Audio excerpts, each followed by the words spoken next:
Every morning before dawn, Silvano Solca chugs out into the middle of the lake of Biel to haul fish out of the nets he set the day before.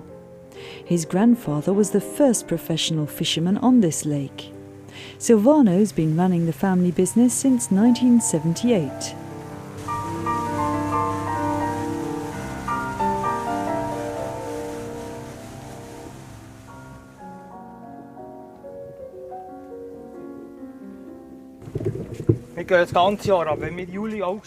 We go fishing all year round, but if we don't catch much in July, August and September, that's bad for the whole year. We have to work a lot during these months, so we can earn enough to keep us going throughout the year. He's now emptying white fish from 7-metre-high lead-weighted ground nets, which sit on the bottom of the lake some 35 metres down, forming an invisible wall. Having emptied the nets, he sets them again. A good catch for him would be 100 kilos per day in 10 to 15 nets. Most of the time he catches around 40 kilos.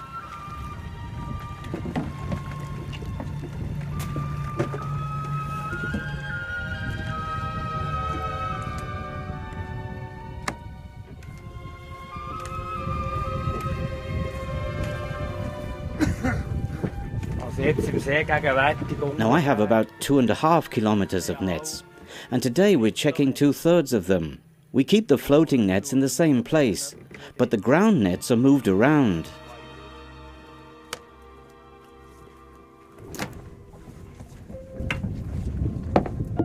Now this is a floating net.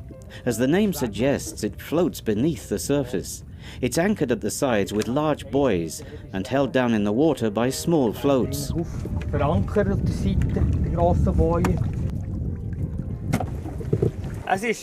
The lake of Biel is good for fish, but we've noticed there's less food for the fish in the lake than before. The fish grow more slowly than a few years ago. The cleaner the water is, the less food it has in it, and this slows down fish growth.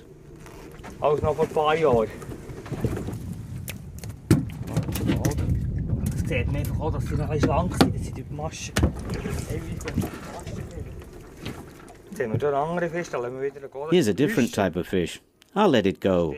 It's a burbot, the only freshwater fish related to a sea fish, cod. I'll let it go because it's too small.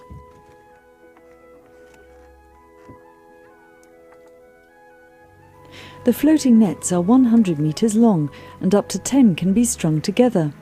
The holes in the nets are large to prevent catching young fish that haven't yet spawned.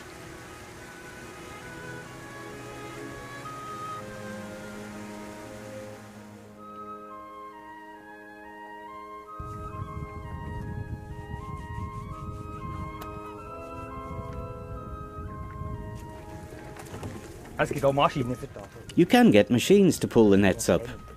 A fisherman I know has one. There are pros and cons. The machines don't notice if the nets are caught on the lake bed and simply keep pulling. We notice the snag, and we can do something about it. The catch is mostly Felchen or whitefish. They're put on ice to protect them from the hot sun.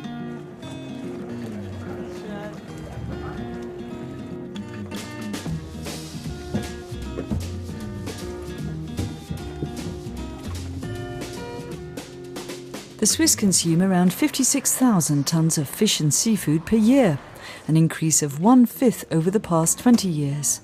Locally caught fish only account for about 5% of what ends up on Swiss dinner plates, despite fish breeding programs and lake restocking to keep supplies stable. Slow down, you move too fast. You got to make the morning last, just kicking down the cobblestones. People say this profession is facing extinction, but I don't think so. There may be lakes where fewer fishermen are allowed to work because the waters have been overfished. But I'm absolutely convinced that the profession will survive.